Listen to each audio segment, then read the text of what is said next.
ഊട്ടിയിലേക്ക് വിനോദയാത്ര പോയി തിരിച്ചു വരുന്ന സമയത്ത് ഗൂഡല്ലൂർ സൂചിമലയിൽ ഇറങ്ങിയ യുവാക്കൾക്ക് കടന്നൽ കുത്തേറ്റു. അതിൽ 25 വയസ്സുള്ള സാബിർ എന്ന യുവാവ് മരിക്കുകയും ചെയ്തു. ഈ വാർത്ത ഇന്നലെ നമ്മൾ കേട്ടതാണ്. എന്തുകൊണ്ടാണ് ഇങ്ങനെ സംഭവിച്ചത്? ഈ സൂചിമലയിൽ ഇറങ്ങിയ യുവാക്കള് സൂചിമലയിൽ നിന്ന് താഴോട്ട് ഫോട്ടോ എടുക്കാൻ വേണ്ടി ഇറങ്ങിയ സമയത്താണ് ഈ കടന്നൽ കുത്തേൽക്കാൻ കാരണമായത്. അപ്പൊ ഇവര് മുന്നോട്ട് നടക്കുന്ന സമയത്ത് കുറച്ച് കടന്നലുകളെ കണ്ടിരുന്നു, പക്ഷെ അതത്ര കാര്യമാക്കിയില്ല.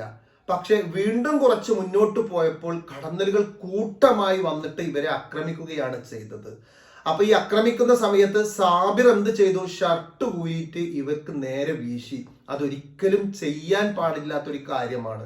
കാരണം നമ്മൾ അവരെ ആക്രമിക്കുകയാണെന്ന് വിചാരിച്ച് അവർ അക്രമം ശക്തമാക്കുകയും ഒന്നാകെ കൂട്ടം കൂടിയിട്ട് നമ്മളെ കുത്തുകയും ചെയ്യും. അപ്പൊ അതുകൊണ്ട് തന്നെ ഇങ്ങനെ സാബിർ ചെയ്തു. എല്ലാവർക്കും കുത്തേറ്റി. ബാക്കി 2 പേര് പിടിച്ചു നിൽക്കാൻ പറ്റാതെ ജീവനും കൊണ്ട് ഓടി. പക്ഷെ എന്തുകൊണ്ടാണ് സാബിറിന് ഇവിടെ ഓടി രക്ഷപ്പെടാൻ കഴിയാതിരുന്നത്? സാബിർ പെട്ടെന്ന് തന്നെ അവിടെ മരിച്ചു വിടാൻ കാരണമായത് എന്തുകൊണ്ടാണ്? ഈ കടന്നലുകൾ കൂട്ടമായിട്ട് ആക്രമിക്കുന്ന സമയത്ത്, അതായത് ഒരു കടന്നൽ കുത്തിയാൽ തന്നെ ശക്തമായിട്ടുള്ള പെയിൻ ആയിരിക്കും. ഓരോ കടന്നലും നമ്മുടെ ശരീരത്തിൽ കുത്തുന്ന സമയത്ത് ഒരു പ്രത്യേക വിഷാംശം നമ്മുടെ ശരീരത്തിൽ കുത്തിവെക്കുന്നുണ്ട്. അപ്പോൾ കൂട്ടമായിട്ട് ഈ കടന്നലുകൾ നമ്മളെ ശരീരത്തിൽ വന്ന് കുത്തുന്ന സമയത്ത് ഈ വിഷാംശം കൂടുതൽ ശരീരത്തിൽ കയറി കഴിഞ്ഞിട്ടുണ്ടെങ്കിൽ നമ്മുടെ ശരീരം പെട്ടെന്ന് പ്രതികരിക്കാൻ തുടങ്ങും. അങ്ങനെ പ്രതികരിക്കാൻ തുടങ്ങുന്ന സമയത്ത് നമുക്ക് പ്രതിരോധ ശേഷി നഷ്ടപ്പെടുകയും ഓക്കാനം വരും, അതുപോലെ തന്നെ തലകറക്കം വരും.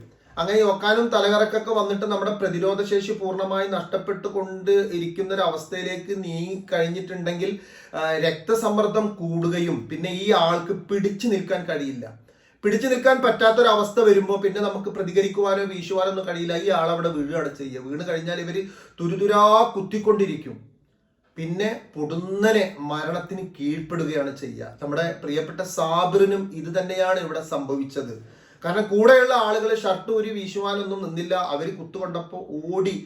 ഇത്രയേ കടന്നലുകൾ ഒന്നിച്ച് ആക്രമിക്കുന്ന സമയത്ത് എത്ര ശക്തരായിട്ടുള്ള പോരാളികളാണെങ്കിലും അഭ്യാസം അറിയുന്ന ആളുകളാണെങ്കിലും ചെറു ജീവിയാണെന്ന് പറഞ്ഞ് കാര്യമില്ല, അതിന്റെ മുന്നിൽ പിടിച്ചു നിൽക്കാൻ കഴിയില്ല. കാരണം ഓരോ കുത്ത് കിട്ടുമ്പോൾ അത്രയും ശക്തമായിട്ടുള്ള വേദനയായിരിക്കും. പിന്നെ നമുക്കൊരാളെ രക്ഷപ്പെടുത്താൻ കഴിയില്ല. സാബിർ ഒറ്റക്ക് നിന്നുകൊണ്ട് കുറെ ഷർട്ട് വീശി പൊരുതി. പിന്നെ സാബിറിന് തടുക്കാൻ കഴിയില്ല. കാരണം എന്താണ്? ഇത് കൂടുതൽ ശരീരത്തിൽ കുത്തുന്നതിനനുസരിച്ചിട്ട് ശരീരത്തിന്റെ ഉള്ളിലേക്ക് വിഷാംശം കയറിക്കൊണ്ടിരിക്കും. ശത്രുക്കളിൽ നിന്ന് പ്രതിരോധിക്കാൻ വേണ്ടി അങ്ങനെയുള്ള ഒരു വിഷാംശം ഇങ്ങനെയുള്ള ഈ കടന്നലുകളിലും തേനീച്ചകളിലൊക്കെ ഉണ്ട്. പ്രത്യേകിച്ച് ഇത് കടന്നലാണെന്ന് പറയുന്നത്. അപ്പൊ അത്രയും ശക്തമായിട്ടുള്ള വിഷാംശം ഒന്നിച്ച് ശരീരത്തിൽ കയറി കഴിഞ്ഞാൽ നമുക്ക് തളരാൻ തുടങ്ങും. അതുപോലെ തന്നെ ശ്വാസതടസ്സം വരും. ശ്വാസതടസ്സമൊക്കെ വന്നു കഴിഞ്ഞാൽ പിന്നെ ഓട്ടോമാറ്റിക് നമ്മൾ ആകെ ഭയത്തിലേക്ക് നീങ്ങിയിട്ട് തളർന്നു വീഴുകയാണ് ചെയ്യുക. അങ്ങനെ തളർന്നു വീണപ്പോൾ സാബിറിന്റെ ഈ ഒരു ഫോട്ടോയുടെ ഭാഗമൊക്കെ കണ്ടാൽ അറിയാം, ശരീരത്തിൽ ഒരു ഭാഗം പോലും കടന്നലുകൾ കുത്താത്തതില്ല എന്നാ പറയുന്നത്. അത്രേ കടന്നലുകൾ ഒന്നിച്ചിട്ട്. ഇതിവിടെ ഈ കടന്നൽ കൂട്ടം ഇങ്ങനെ ഇളകാൻ കാരണമായിട്ടുള്ളത് പരിസരവാസികൾ പറയുന്നത് ഈ പരുന്തു പോലെയുള്ള ജീവികൾ വന്ന് കൊത്തിയിട്ട് പെട്ടെന്ന് ഉയരങ്ങളിലേക്ക് പറക്കും.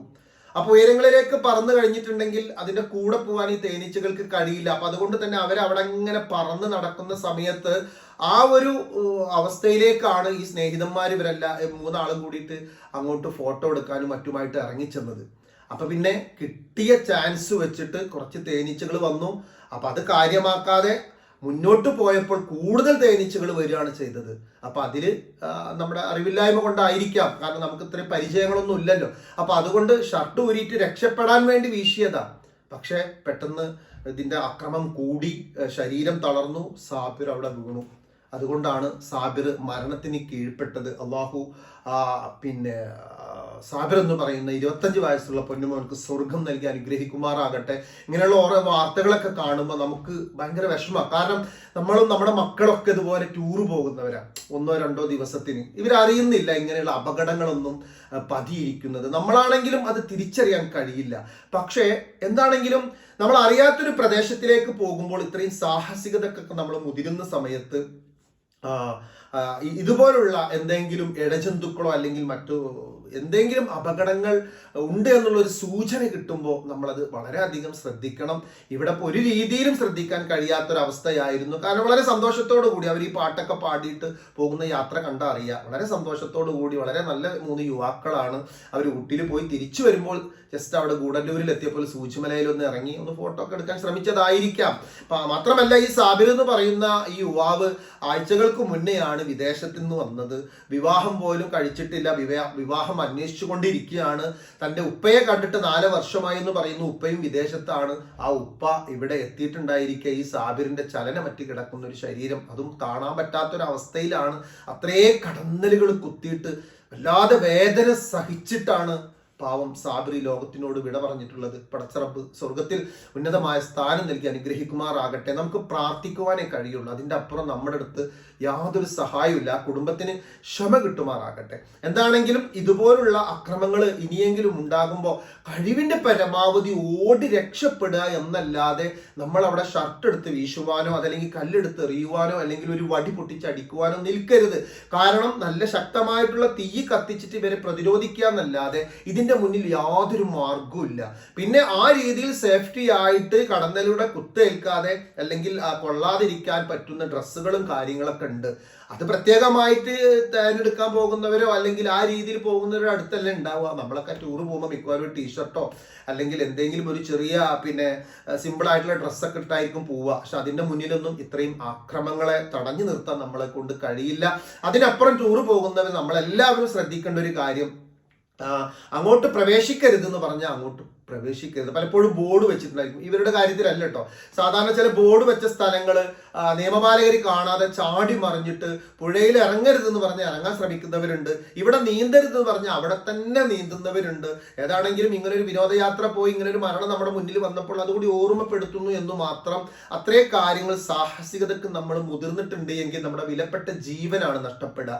ഒരു റീൽസിന് വേണ്ടി അല്ലെങ്കിൽ ഒരു ഷോർട്സിന് വേണ്ടി ഒരു വീഡിയോ എടുക്കുന്ന സമയം നമ്മളൊരു പക്ഷേ അത് അപ്ലോഡ് ചെയ്ത് കഴിഞ്ഞാൽ കുറച്ച് ലൈക്കുകളും അതുപോലെ തന്നെ കുറച്ച് കമന്റ്സുകളൊക്കെ കിട്ടും. പക്ഷെ ആ ലൈക്കും കമന്റ്സും കാണാൻ പോലും നമ്മൾ ജീവിച്ചിരിപ്പുണ്ടായിരിക്കില്ല.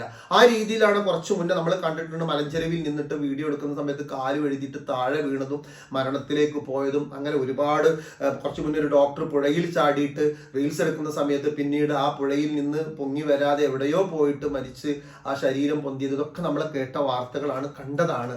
അപ്പൊ നമ്മൾ കുറച്ച് ആളുകൾ കൂടുമ്പോൾ നമുക്കൊരു പ്രത്യേക ധൈര്യം ഉള്ളിൽ വരുന്ന ഒരു അവസ്ഥ നല്ലതാണ്. പക്ഷേ അപകടങ്ങൾ മുന്നിലുണ്ടെങ്കിൽ അതിനെ സൂക്ഷിച്ചിട്ടില്ല എങ്കിൽ ഇതുപോലെ ഒരുപാട് കണ്ണീരായിരിക്കും നമ്മുടെ കുടുംബക്കാർക്ക് അതിനുശേഷം ഉണ്ടായിരിക്കുക. എന്താണെങ്കിലും പാവം പ്രിയപ്പെട്ട നമ്മുടെ സാബിർ ഒരുപാട് സ്വപ്നങ്ങളുമായി നാട്ടിലേക്ക് വന്നതാണ്. ഒരു വിവാഹം കഴിക്കണം, തൻ്റെ പ്രിയപ്പെട്ടവരെ വിളിക്കണം, കുടുംബങ്ങളൊക്കെ ഒരുമിച്ച് തൻ്റെ വീട്ടിൻ്റെ മുന്നിൽ ഇരുന്നിട്ട് സന്തോഷങ്ങൾ പങ്കിടണം, നല്ല ഭക്ഷണമൊക്കെ കഴിക്കണം എന്നുള്ളത്. പക്ഷേ ആ വീട്ടിൽ ഇപ്പോൾ ചലനമറ്റ സാബിറിൻ്റെ ആ ഒരു ശരീരം എത്തി കൂട്ടുകുടുംബങ്ങളും രക്തബന്ധങ്ങളും വല്ലാതെ സങ്കടപ്പെട്ട ഒരവസ്ഥയാണ് നമ്മൾ കണ്ടത്. സന്തോഷത്തിന്റെ വിവാഹപന്തൽ ഉയരേണ്ട ആ വീട്ടിൽ മരണത്തിന്റെ ആ ഒരു പ്രത്യേക ചടങ്ങാണ് സംഭവിച്ചത്. ഇതൊക്കെയാണ് നമ്മുടെ ജീവിതം എന്ന് പറഞ്ഞാൽ. എപ്പോ എങ്ങനെ എവിടെ വെച്ച് നമ്മൾ ഒരുപാട് സ്വപ്നങ്ങൾ കണ്ട് നടക്കുന്നവരാ, ഒരുപാട് ആഗ്രഹങ്ങളിലുള്ളിൽ ഒതുക്കി വെച്ച് നടക്കുന്നവരാ. പക്ഷെ എല്ലാ സ്വപ്നങ്ങളും ബാക്കിയാക്കിയിട്ടാണ് പലവരും ഈ ലോകത്തിനോട് വിട പറയുന്നത്. ഇപ്പൊ നമ്മൾ ഒന്ന് നോക്കി ഈ ഒരു കാര്യം തന്നെ നോക്കിയാൽ അറിയാം. നമ്മുടെ പ്രിയപ്പെട്ട സാബിർ ആ ഒരു യാത്ര, ആ പാട്ടൊക്കെ പാടി എന്തൊരു സന്തോഷത്തോട് കൂടിയിട്ടാണ് 3 സ്നേഹിതന്മാരും. ഇപ്പൊ 2 സ്നേഹിതന്മാര് ഹോസ്പിറ്റലിലുണ്ട്. ഒരു സ്നേഹിതന്റെ കാര്യം വളരെ ഗുരുതരമായിരുന്നു. പക്ഷെ ഇപ്പോ കുഴപ്പമില്ല, രക്ഷപ്പെട്ടിട്ടുണ്ട് എന്നാണ് പോലീസ് പറയുന്നത്.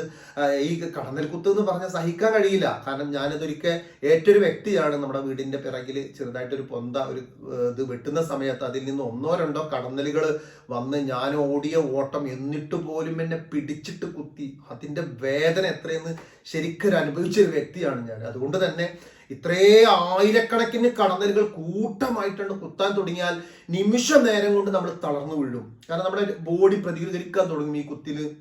ഇതിന്റെ വിഷാംശം ഉള്ളിൽ ചെന്നിട്ടുണ്ടെങ്കിൽ അപ്പോഴാണ് നമുക്ക് പെട്ടെന്ന് ഈ ഒരു കോമാ സ്റ്റേജിലേക്ക് എത്തുന്നത്.